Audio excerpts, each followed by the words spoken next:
2010 and a hurricane that struck 6 years later, parts of the country remain inaccessible, besieged by territorial battles between heavily armed gangs. Violence that's forced more than 13,000 to flee their homes. Police have been largely...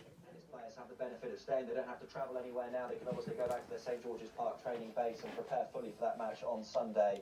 And it seems as though things have gone right for this team so far. Gareth Southgate has seemed to have got every big decision right with regards to selection and the togetherness that he's created, the culture within the group.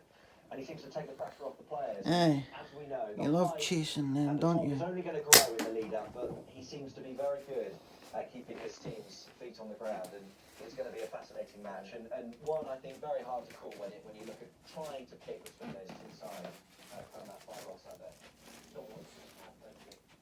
Khan. Almost how that looks like Jacob Zuma has handed himself in without 50 miles of jail for contempt of boys, including his bodyguards and armed police. Last week, Constitutional Court found him contempt for defying its order to appear before a corruption inquiry. Mr. Zuma had initially resisted the custody, saying that jail at his age during a pandemic would amount to a death sentence. Well, pretty robust in his response to that initial ruling by the Constitutional Court. That's right, and right up until the midnight deadline, it wasn't clear how this was going to play out. That convoy that you just played, 40 minutes before the midnight deadline, he handed himself over to police.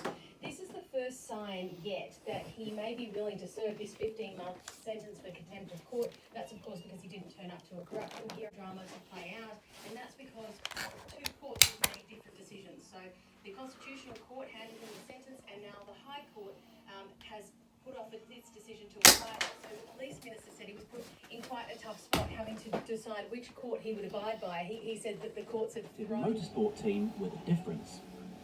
They're made up of 6 disabled drivers using bespoke, specially adapted cars to compete in races against non-disabled drivers on a level playing field. My visit came during testing ahead of the latest round of the Brit Car Championship. Morgan is one of Team Brit's 2 drivers in the endurance event, driving an Aston Martin GT.